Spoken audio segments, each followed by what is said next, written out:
Hello guys! Hello Aquarius! Welcome dito sa aking channel, Kapalaran 888. Aquarius, alamin natin kung anong messages, vibration, gabay energy para sa lahat. This is general reading, pwede kang makaresonate. Okay. Aquarius, Mother Earth, Mawu. You are called upon to help with environmentalism. Okay, so Aquarius, sinasabi ng bara sa'yo dito na maybe sa last 2 weeks of June, mayroon kang kailangan na bigyan ng pansin sa pamilya mo, lalo na yung mother mo, tiyahin, kapatid na babae.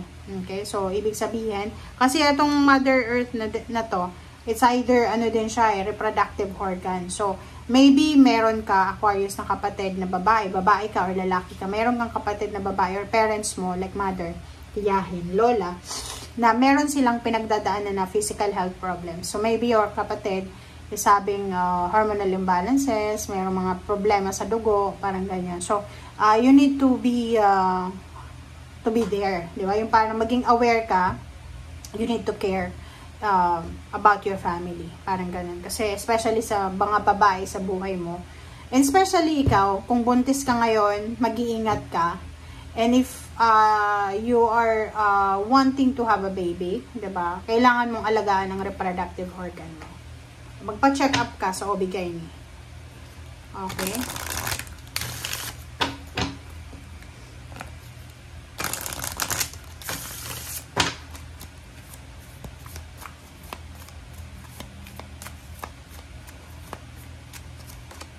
Okay, butterfly.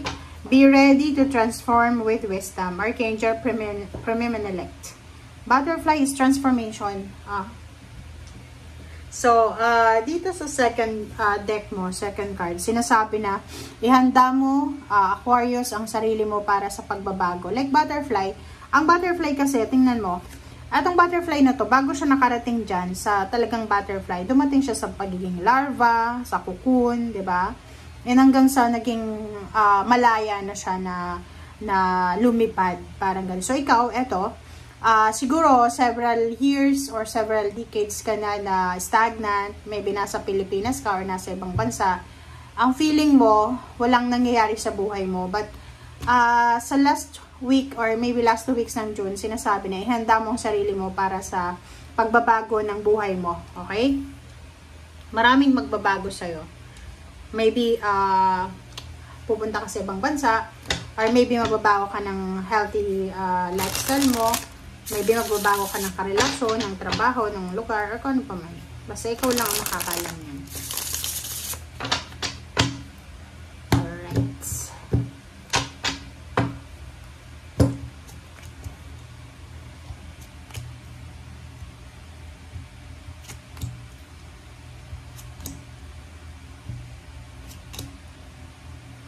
Okay. So, tingnan mo.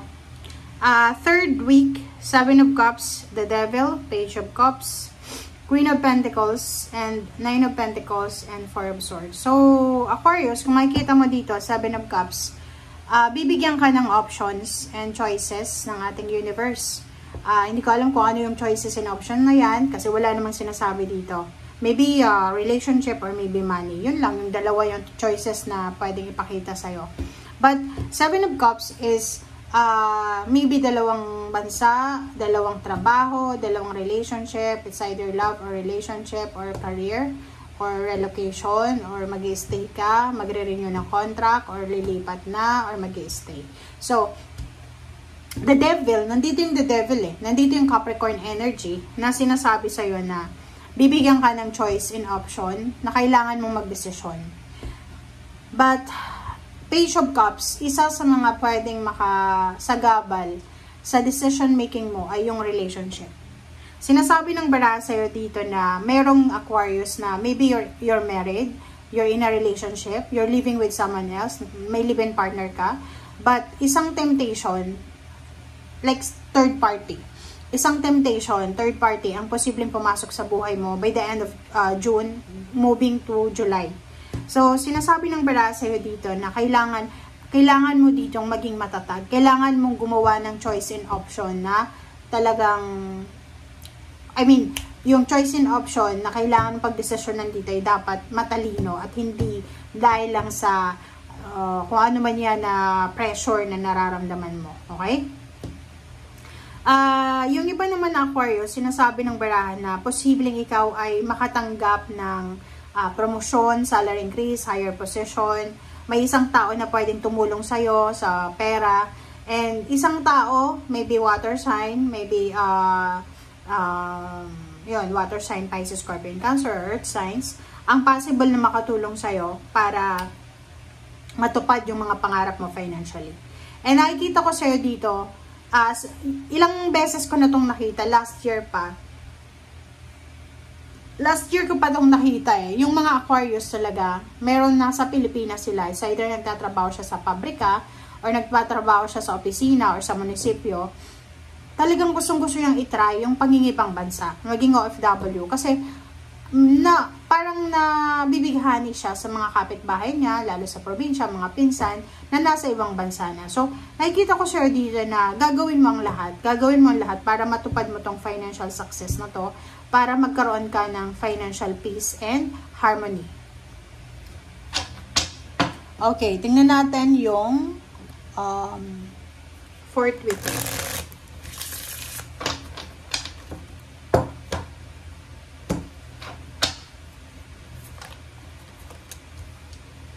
Okay, 3 of Cups, Ace of, wow. Ang galing na ito guys Comment down below if you resonated. Okay, comment down below. Ang ganda. Talagang hindi ka mapakali, hindi ka makapag-desisyon.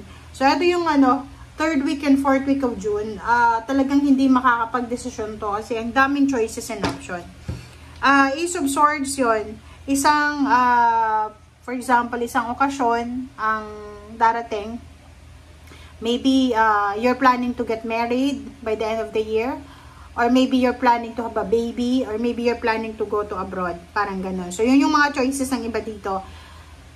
Sinasabi ng barahan na maybe this week, okay, sa last week, maybe until 2nd week ng July to maybe magsisimula siya ng June 15 hanggang July 15.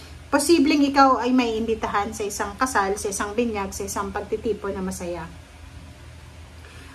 Sinasabi ng baraha sa'yo dito na yun, may mga third party talaga dito na darating. So, kailangan mong maging careful. Sinasabi ng baraha sa'yo dito na kung gusto mo daw na maging financially stable and free, huwag kang masyadong maging emotional. Huwag kang masyadong magpo-focus sa iyong emosyon. Sinasabi kasi ng Knight of Swords na to na iwasan natin yung maging aggressive and impulsive, lalo na sa usaping emotion. Kasi meron ditong naghihintay sa'yo na financial success Like, for example, lump sum of money, yun nga, 9 and 10 of Pentacles, sinasabi. For example, 3rd week ng June, naghihintay ka ng pera, and darating yung pera sa 4th week. Naghihintay ka ng promotion 4 months ago, 10 months ago, and possible na by the end of the month ng June, sinasabi na magiging sobrang empowered ka sa usaping pera. Pwedeng manalo ka sa loto or manalo ka sa kung ano pa man na palahok or patimpalak na may involved na pera. Okay? Thank you guys for watching. Bye!